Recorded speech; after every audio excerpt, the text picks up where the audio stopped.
دل کے داغ از قلم نیلم ریاست پارٹ 1 شہر لاہور کی سڑکوں پر اس وقت ٹریفک نہ ہونے کے برابر تھی۔ رات کی سیاہی نے مکمل طور پر ہر چیز کو اپنی لپیٹ میں لیا ہوا تھا۔ آوارہ کتے یہاں وہاں گلیوں چوراہوں پر کسی ریڑھی کے نیچے یا گھروں اور دکانوں کے تھڑوں پر پوری آزادی کے ساتھ پرسکون پڑے نیند پوری کر رہے تھے، جیسے انسانوں کی روپوش ہونے پر شکر ادا کر رہے ہوں۔ کچھ ادھر ادھر خفیہ مشن پر مصروف زبان نکالے آ جا رہے تھے۔ اسی خاموشی کو ایک سپورٹس بائیک تیر کی طرح تیزی سے چیرتی ہوئی گزر گئی۔ اس پر بیٹھے سوار نے کالی جینس پر کالی لیدر کی جیکٹ پہنے ہوئے تھا، اپنا چہرہ ہیلمٹ میں چھپایا ہوا تھا۔ وہ اس بات سے یقیناً لاعلم تھا، اس نے سڑکوں کی رکھوالی کرنے والے عزت دار شہریوں کی نیند خراب کی تھی۔ ایک کتے نے غصے سے منہ اٹھا کر دور ہوتی سرخ اکلوتی بتی کو گھوڑا اور دوبارہ سر گرا کر لیٹ گیا۔ وہ بائیک ایک قبرستان کے باہر رکی۔ سوار نیچے اترا، آگے ہینڈل کے ساتھ بندھا پھولوں کا بیگ کھولا، ہیلمٹ اتار کر ہینڈل کے اوپر رکھا، بکھرے بالوں کو ایک ہاتھ سے سنوارتا ہوا قبرستان کا دروازہ وا کر اندر چلا گیا۔ شہرِ خاموشیاں میں رگوں میں اتر کر چونکا دینے والی وحشت تھی، ویسی ہی وحشت اس شخص کے چہرے پر موجود تھی۔ وہ جیسے ہر خطرے، ہر ممکن حادثے سے بے نیاز ہو کر آیا تھا۔ وہ جب بھی آیا ہمیشہ رات کے وقت ہی آیا تھا۔ وہ جانتا تھا بہت سال گزر جانے کے باوجود بھی اس کے دشمن اس کے پیروں کے نشان ڈھونڈتے پھرتے تھے، اور وہ ان کو یوں ہی خوار کرتا رہنا چاہتا تھا۔ جبڑے کی ہڈی سختی سے بھینچنے کی وجہ سے تھرک رہی تھی، آنکھوں میں گہری لالی۔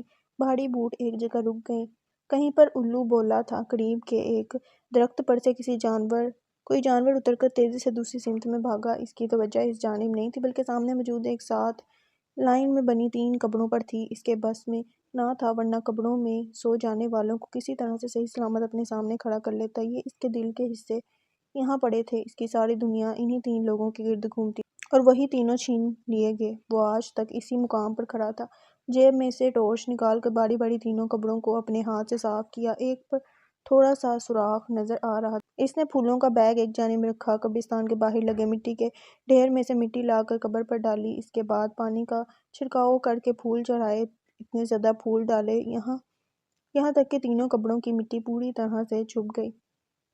پیروں کی جانب کھڑے ہو کر اس نے دعا میں ہاتھ اٹھائے۔ وہ قبروں کے مکین بے شک خوش نصیبوں میں سے تھے، ان کی دنیا سے چلے جانے کے بعد بھی کسی کو ان سے اتنی محبت تھی۔ کوئی اتنے خطرے کے باوجود ان کو ملنے آنا نہیں بند کرتا تھا، جبکہ کچھ لوگ زندہ بندہ ہوتے ہوئے بھی تنہا ہوتے ہیں، کوئی ان کی خبر لینا بھی گوارا نہیں کرتا۔ وہ قبرستان سے نکلا تو گھڑی کی سوئیاں آدھا گھنٹہ آگے جا چکی تھیں۔ اس نے ایک نظر آسمان کی جانب سر اٹھا کر دیکھا، آسمان بادلوں سے گھرا ہوا تھا، چاند کا دور دور تک کوئی سراغ نہیں تھا۔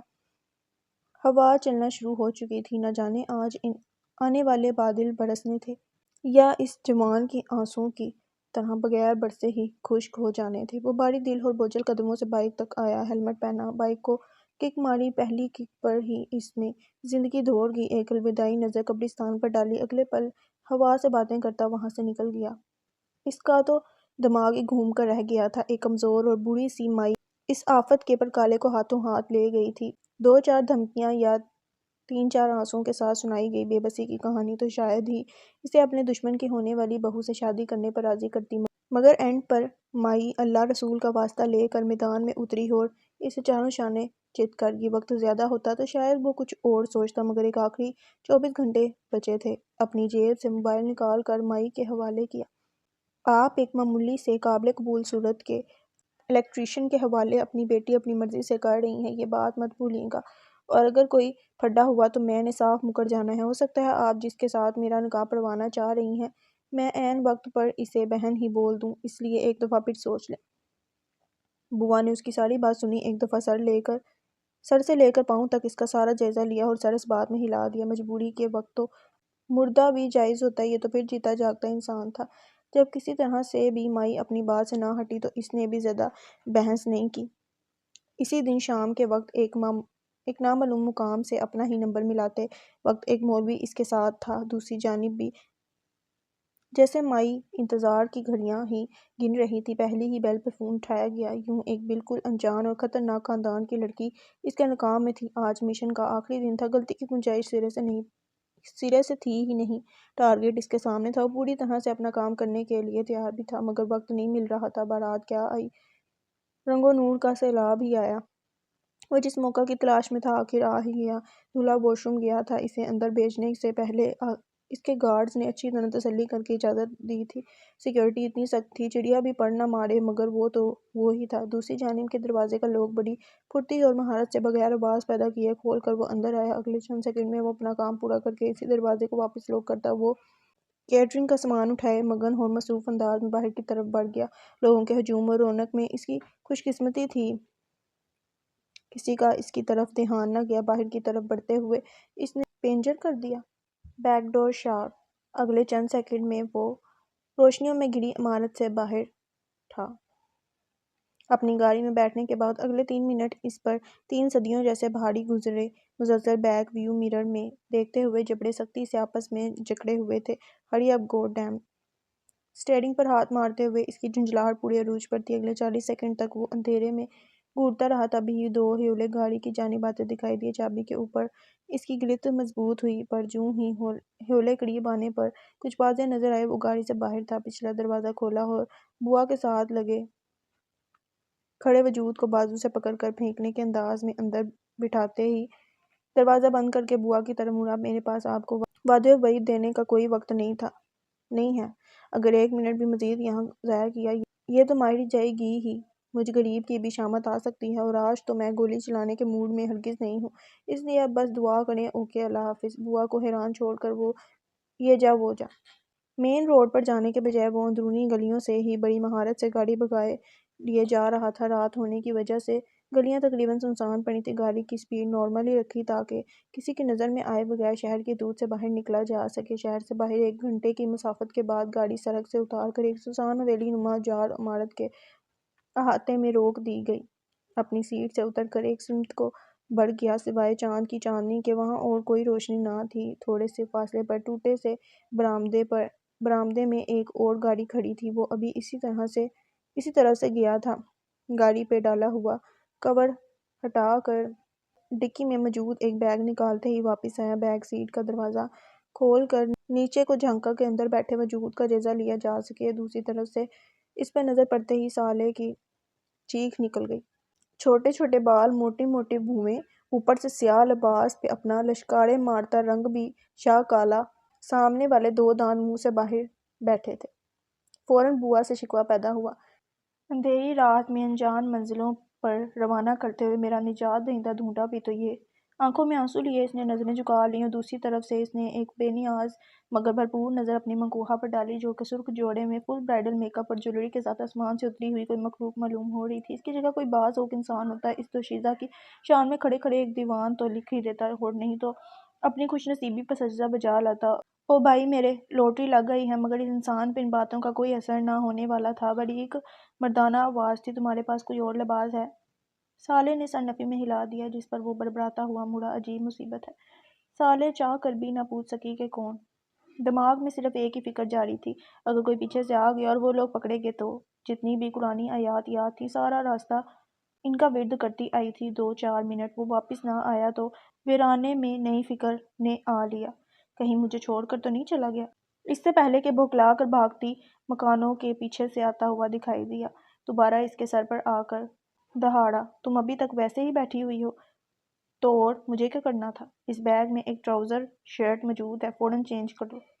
کھلے دروازے سے بیگ اس کی جھولی میں پھینک کر ایک دفعہ پھر ہٹ گیا۔ سالے نے ہاتھ تیز تیز چلاتے ہوئے سارا زیور اتار کر سیٹ پر رکھا۔ اندھیرے میں ٹٹول کر بیگ میں سے کپڑے نکال رہی تھی۔ اچانک گاڑی کے اندر کی لائٹ آف ہونے پر سالے کی پھر سے چیخ نکل گئی، اوہ خدا کا نام لو بی بی، اور جلدی کرو، نہیں تو میرے سسرالی ادھر میرے سر پر سلامتی دینے آتے ہی ہوں گے۔ سر پر سوار ہے اور سارا قصور میرا ہے۔ ہمیں اگلے 2-4 منٹ میں یہاں سے نکلنا ہے۔ میں گاڑی سٹارٹ کر رہا ہوں، فوراً آؤ۔ اس کے جاتے ہی سالے نے لائٹ واپس بند کر دی۔ جلدی سے لباس بدل کر لہنگا زیور وغیرہ سب بیگ میں ٹھونس کر دروازہ کھول کر باہر نکل آئی۔ اس سے پہلے کہ وہ گاڑی میں بیٹھتی وہ باہر نکل آئی۔ یہ ساتھ کیا اٹھا لائی ہو؟ سالے نے تعجب سے اس کی طرف دیکھا۔ اس میں کپڑے اور جویلری ہے۔ اس نے آ کر اس کے ہاتھ سے بیگ پکڑا۔ گولی مارو، ان چیزوں کو ادھر ہی چھوڑ دو۔ سالے کا دل ہی ڈوب گیا، فوراً ہاتھ بڑھا کر بیگ واپس کھینچ لیا۔ کیوں چھوڑ دوں میں؟ یہ میری امی کی جویلری ہے، پہلے ہی میرے پاس ہے ہی کیا جو اب یہ بھی ادھر ویرانے میں پھینک جاؤں؟ ڈبڈبائی آنکھوں کے ساتھ بولنے پہ آئی تو بولتی چلے گی۔ سامنے والا جی بھر کر حیران ہوا، کیا جوڑا بھی تمہاری اماں کا ہے؟